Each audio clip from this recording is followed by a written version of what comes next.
cómo se trabajaron en la universidad los procesos de hibridación? Bueno, el momento de la irrupción de la pandemia en el 2020 nos encontró acá con alguna experiencia ya ganada en el camino que se estaba haciendo institucionalmente para iniciar la modalidad de educación a distancia. Nosotros validamos nuestro sistema institucional de educación a distancia en 2018, si bien todavía no había carreras. Entonces había algunas acciones que se habían empezado a implementar, como por ejemplo la formación de tutores y la realización de un par de cohortes de ingresantes muy pequeñas, ¿no? muy acotadas en cantidad de estudiantes en modalidad virtual. Eso había permitido que los tutores pudieran ejercitar lo que se había aprendido en esa formación en 2019 y 2020, justo antes de que... Claro, y se acelera todo. Exactamente. Entonces en el 2020, eso había sido en enero, ¿no? O sea, en 2019 la primera cohorte de curso de ingreso virtual y en el 2020 la segunda se hizo una experiencia con la carrera de veterinaria haciendo una extensión de la cursada, 15 días completamente a distancia para analizar si se resolvió un problema en una materia que era Introducción a la Química, en la que había muchos problemas para llevarla bien, digamos, sobre todo la evaluación final en el poco tiempo que tenía de cursada presencial en febrero. Bueno, esa experiencia salió muy bien, pero en marzo vino en marzo llegó la pandemia. Y lo que era en la modalidad presencial un uso bastante marginal de las aulas virtuales, siempre algunas cátedras que lo ponían en marcha con sus estudiantes, pero siendo, digamos, un grupo muy limitado de espacios curriculares, pasó en 15 días a ser toda la universidad montada sobre el campus, ¿no? Entonces, de alguna manera, en ese momento, se puso en marcha toda la experiencia y la infraestructura que estaba disponible para virtualizar, al principio principalmente centrado en las aulas y después incorporando con distintos criterios las plataformas para hacer encuentros sincrónicos, ¿no? Y de ahí, digamos que se empezó a profundizar de alguna manera en la utilización de distintas tecnologías disponibles, con las limitaciones que también se fueron presentando cuando uno escala tan rápidamente, ¿no? Los servicios sobre los cuales funcionan estas plataformas, ¿no?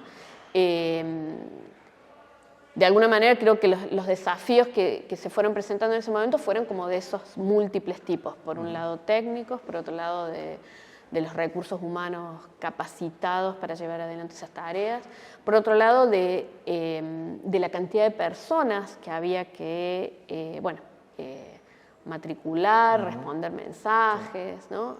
Atender en sus distintos aspectos.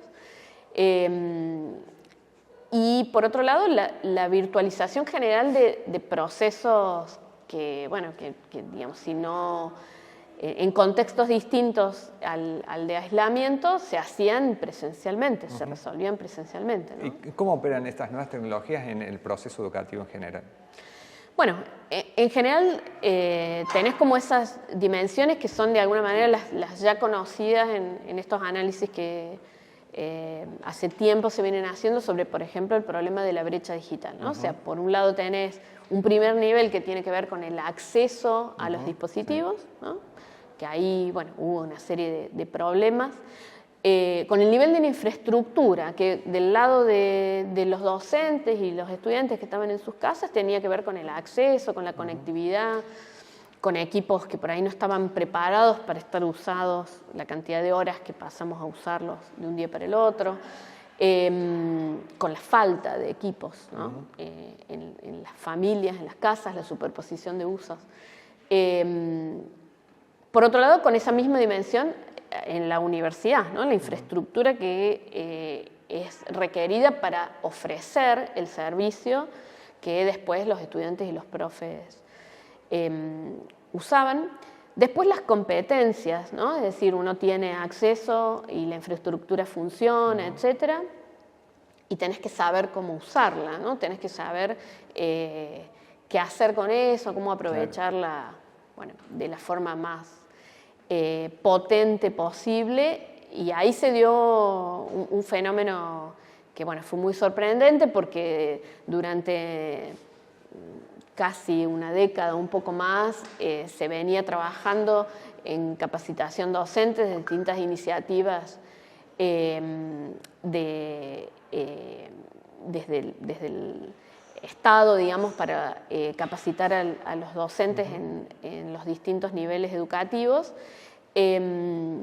con resultados muy variados, ¿no? Porque bueno, como siempre fue algo opcional en el marco de la modalidad presencial, algo que tenía que ver con identificar, bueno, el lugar de las tecnologías en la formación, y en la pandemia pasó de un día para el otro prácticamente, o sea, en pocos días, a hacer algo que sin esas competencias o sin esa capacidad de resolver, digamos, los problemas que se iban presentando día a día, directamente no se podía sostener el vínculo con los estudiantes. Y al mismo tiempo planificar contenidos, evaluar contenidos, era también el día a día de eso. Exactamente. Lo que en la modalidad de distancia planificamos durante meses, ¿no? Armando un aula, generando recursos educativos, pensando las actividades, ¿no?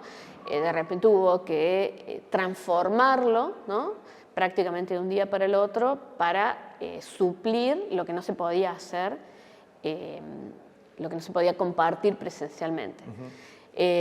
Bueno, y ahí es donde apareció de alguna manera la novedad vinculada a el lugar de los encuentros sincrónicos en esa experiencia, ¿no?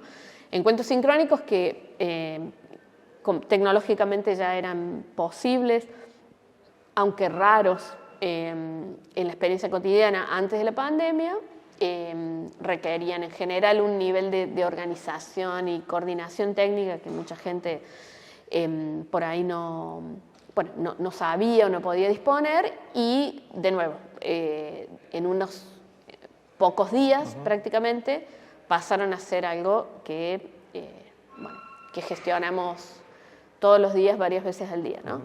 Y de alguna manera también, particularmente la tecnología de la videoconferencia sincrónica se convirtió en el atajo más rápido, digamos, para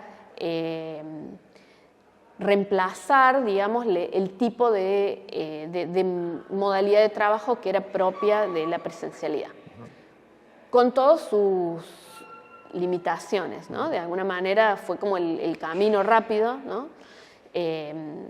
Que también, si se quiere, obturó algunas reflexiones más profundas, digamos, que son las que tienen que ver con lo que pasa en educación a distancia, cuando uno diseña una experiencia de aprendizaje en la cual los estudiantes tienen que cambiar de posición, digamos, que hacia una más activa, digamos, respecto de la forma en que se trabaja en el presencial, ¿no? Sí, y a partir de esa reflexión, ¿cuál es la situación actual de la Universidad de Villa María en particular, pero en general del sistema universitario? Bueno, la situación es de mucha incertidumbre. O sea, lo único que sabemos es que sabemos poco. La situación tiene que ver con un par de años en los cuales se desarrollaron un montón de prácticas, algunas muy interesantes, en la incorporación de mediaciones técnicas en la enseñanza, donde fuimos descubriendo cosas, digamos, que pasaban en las aulas virtuales, en los encuentros sincrónicos, y también dándonos cuenta de las limitaciones de esas mediaciones para que ciertos procesos pudieran realizarse, por ejemplo, en la profundidad que se dan o que se daban en nuestra experiencia en la modalidad presencial, ¿no? Ahí creo que hay una cosa que también quedó como muy en evidencia, es que algunas disciplinas transitaron la mediatización de la enseñanza con más facilidad que otras, ¿no? En las cuales la ausencia de práctica o de interacción más fluida entre profes y estudiantes dejó marcas así muy profundas en la cursada, que luego tuvo que replantearse, ¿no? Y de alguna manera esa experiencia que se generó esos 2 años hizo que la vuelta a la presencialidad no fuera la presencialidad tal cual como la conocíamos, sino que apareciera todo el tiempo la posibilidad de hibridar las prácticas, ¿no? Ya fuera en términos de simultaneidad, que es lo más complejo, ¿no? La propuesta de las aulas híbridas, en donde tenemos estudiantes que están remotos y estudiantes que están presenciales. Creo que sobre eso hay muchísimo que trabajar todavía, más allá de que en la Universidad de Villa María eso además no está regulado académicamente como para que sea una opción que puede tomarse, entre otras. Pero sí orbita, obviamente, la dimensión de las interacciones y sobre todo de la solución de los problemas cotidianos entre los grupos de clase, cuando aparece esta cuestión, bueno, y si hacemos virtual, ¿no? Como una solución que es una solución que hace 2 años no existía. O sí existía, pero por ahí no se la planteaba, era como dificultoso. Exacto, era como que la inercia para saltarse de alguna manera el umbral de desafíos técnicos que suponía ponerla en marcha era muy fuerte y no operaba como una opción ahí en nuestra caja de herramientas de todos los días, ¿no? Bueno, hoy en general, ante cualquier dificultad con la presencialidad, que al mismo tiempo es una presencialidad que está también atravesada por los tiempos que introdujo la virtualidad de la pandemia, ¿no? O sea, tenemos tendencia a la superposición de actividades de una manera mucho más acentuada que antes de 2020, ¿no? Porque de alguna manera durante la pandemia todos en casa, sentados en nuestras compus, de repente hacíamos una cantidad de cosas. Varias ventanitas abiertas. Exacto. Al mismo tiempo, estábamos en más de un lugar al mismo tiempo, ¿no? Que esos son también los desafíos, son desafíos de época, no son solamente desafíos pedagógicos, sino que tienen que ver con la cuestión de cómo está demandada nuestra atención por los medios digitales, ¿no? Y al mismo tiempo es la que apareció como un comentario / queja muy frecuente en los profes, ¿no? De tener estudiantes que estaban pero no estaban, ¿no? Que estaban pero sin micrófono, sin cámara, en el trabajo, demandados por la familia, por las actividades que de alguna manera restaban foco o atención a lo que estaba pasando, ¿no? O incluso el lugar que ocupó en esas dinámicas esta cuestión de si la clase se graba o no, ¿no? Respecto de la atención que se disponía ahí en ese momento compartido. Esas son todas las preguntas, las inquietudes que, digamos, en este escenario de discusión sobre la hibridación de las modalidades de enseñanza aparecen con muchos interrogantes, básicamente, con muy pocas certezas, con algunas alertas que tienen que ver con, por un lado, con los procesos de plataformización que nosotros venimos comentando hace tiempo, sobre los cuales descansa esta nueva infraestructura del conocimiento, ¿no? Esta idea de que lo que ha mutado particularmente, ya venía mutando, pero que, digamos, dio un vuelco significativo en la pandemia fue la infraestructura sobre la que se apoya la construcción de conocimiento, ¿no? De la cual la universidad tenía, como una serie de marcas institucionales muy representativas, como pueden ser la biblioteca, las aulas, ¿no? Los bancos, ¿sí? Y que de repente ahora, esa construcción que se hace en las aulas o que se hace en investigación, que se hace en extensión, esté sucediendo con otra infraestructura. Claro. Lina, muchísimas gracias. De nada.